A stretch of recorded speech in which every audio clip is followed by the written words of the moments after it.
My daughter grows iris in troughs, and my granddaughter picks flowers and makes me bouquets often. I've started making inks with my bouquets and seeing what I can get from the different flowers. Hi everyone, Patty here, and let's make some iris ink today. This bouquet is mostly purples, and we will cook them down once they start to wilt and not look their best. I put the spent flowers in bags and keep adding to them till I get enough to make a batch of ink. I will freeze them till I have a big enough batch to start making my ink. I have a refrigerator designated just for my flowers and ink making in the garage. This is the flowers. Some are fresh, some are frozen in this pot. I also keep a pot designated just for making ink. Add enough water to just cover the flower heads and simmer for an hour or more, depending on how dark of a color you want to achieve. Do not boil, just a low simmer. Make sure you've added enough water that you'll be able to simmer for at least an hour. You may need to add more water to achieve the color you want. After an hour or so of simmering, you can leave the flowers on the water and leave them to sit overnight before straining. When straining, use glass or you will have everything stained. I use coffee filters in a strainer and let the mixture drip till all the juice has drained from the flowers. This can take overnight to completely drip. I use 20 to 30 spent flowers to a couple quarts of water to make my simmering mixture. If I simmer this for a couple hours and then leave overnight to drip through the strainer, I can usually get about 1 quart of colored ink to play with. After I've strained the flowers, I put the ink into 3 smaller jars and label.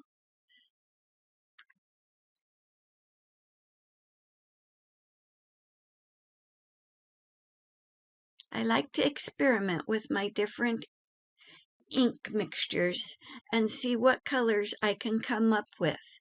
When you add different pH and balancers to them, you get different colors.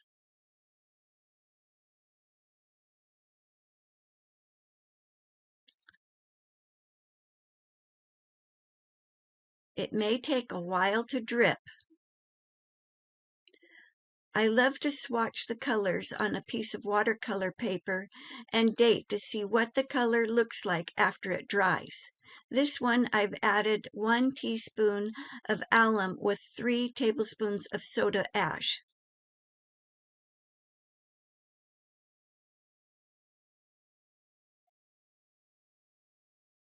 Cloves keeps the pigments from molding. I always put 3 to 4 cloves into each jar. This smells nice also. This one is just iris and alum, so let's test it on a swatch. When using alum, you get a blue color, and when adding soda ash, the color goes more green. But when I added more soda ash, like that one that I just showed with 3 teaspoons of soda ash, then I got it scented to a yellow color. Alum is a mordant easily found in the spice aisle I found mine on Amazon for a larger package. It helps the pigments retain their hue on the paper.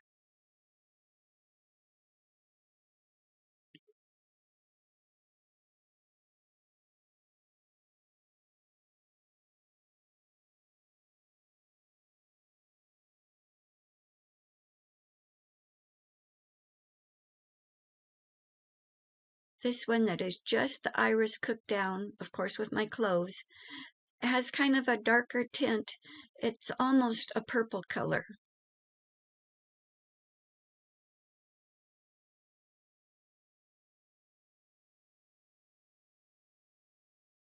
Make sure you label and date your swatches.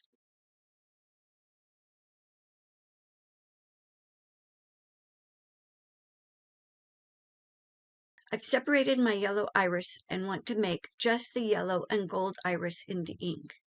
I will use 20 to 30 spent flowers into my pot with a couple quarts of water.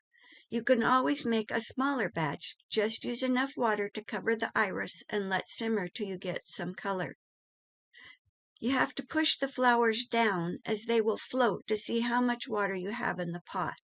Might need to add another cup to get enough water so you can simmer this for a long time.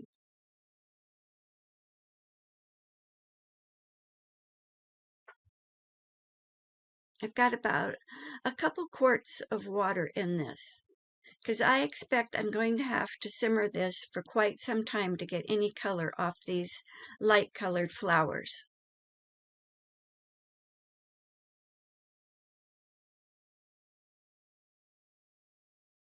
I have my stovetop set on simmering, and I'm going to keep an eye on this so it doesn't boil, it just simmers.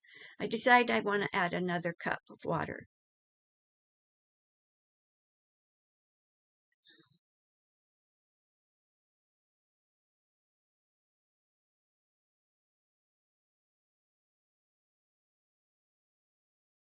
And you see them floating up. When you push them down, they're kind of covered.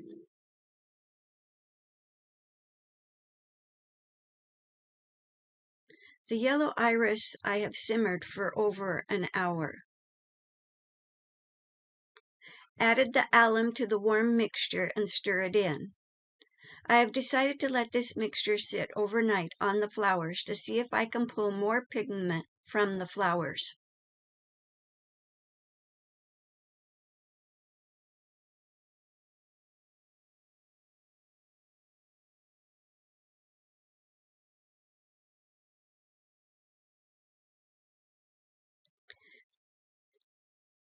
So I let this sit overnight, always testing to make sure what color I'm getting, but I just don't see much color. It does darken when it dries.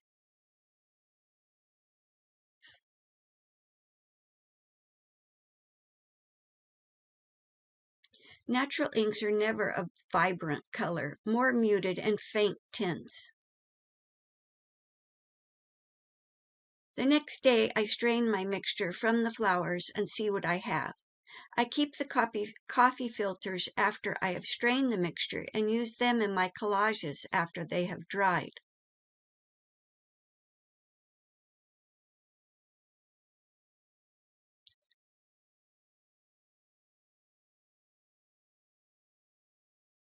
I did let this mixture sit overnight on the flowers, and you can see it's a little bit.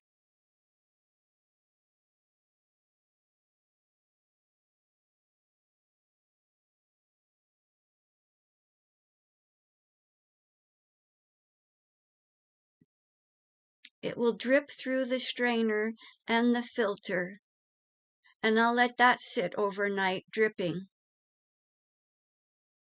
So this process has taken me a couple days to get some color out of the yellow iris because I simmered it for several hours, then I let it sit on the flowers overnight, and then I strained them and let them sit again overnight because it took so long for it to strain through the filter and the strainer. So now we're up to the day 2.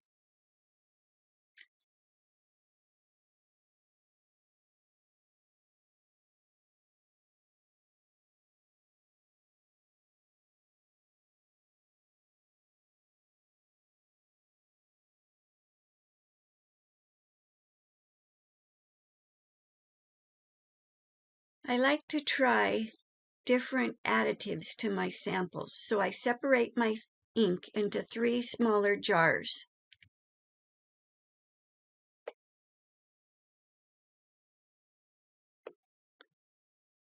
And now I just experiment with the different samples to see what colors I may achieve.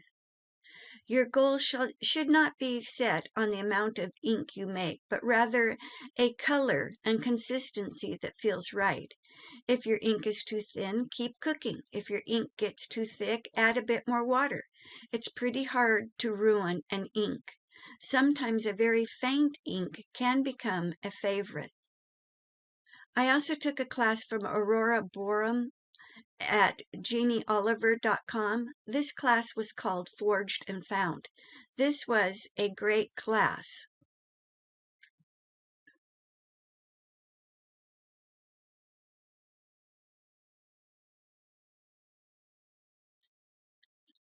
This sample I've added some soda ash to. This sample gets some vinegar. Each one's changing the pH level in the ink, which gives you a different color.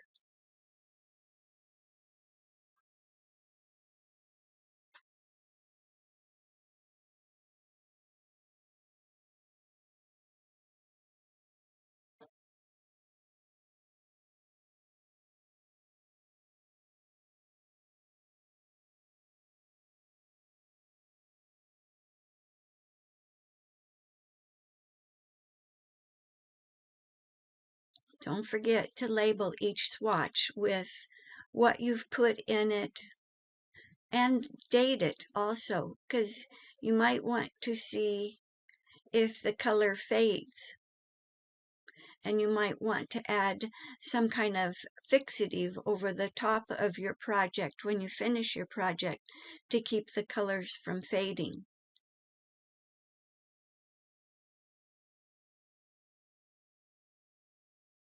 I always put a couple cloves in each jar.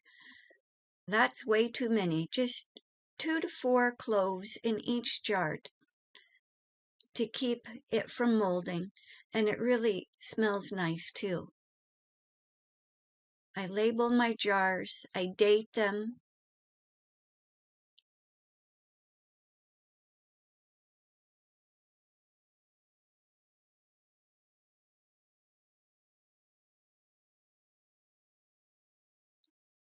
I like using my swatches in my journals. I use them in my planner to show what I've worked on for that month, what I've made. The soda ash didn't dissolve in this very well, so I tried heating it up in the microwave a little bit to see if I could get the mixture a little warmer and dissolve the soda ash.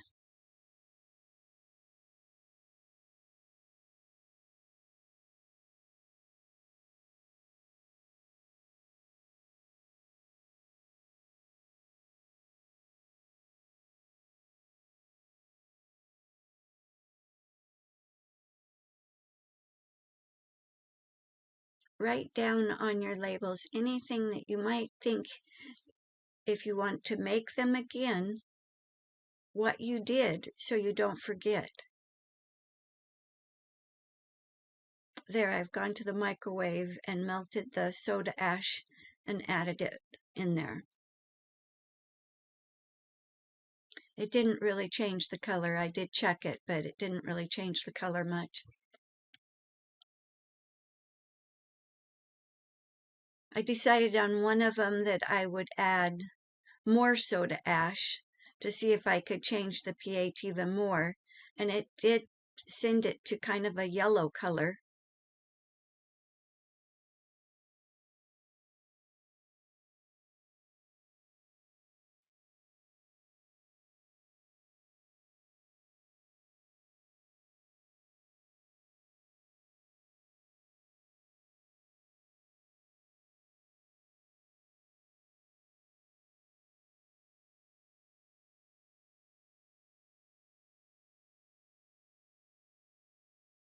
Here's some swatches with the colors that I've achieved.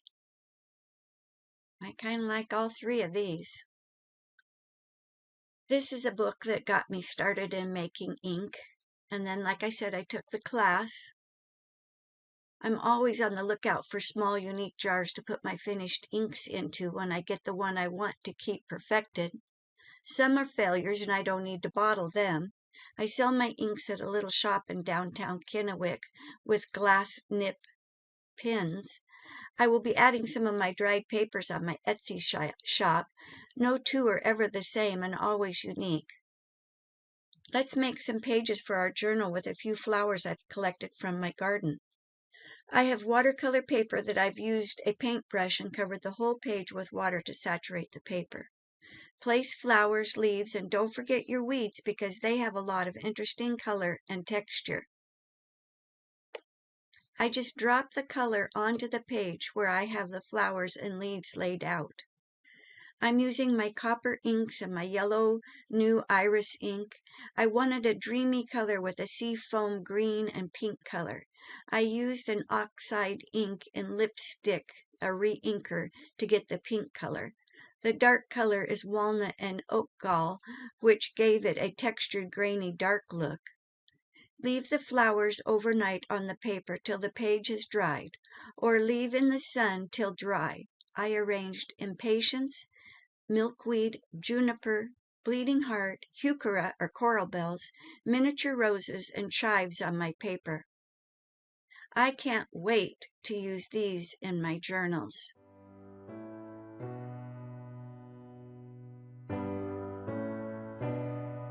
Have a great day.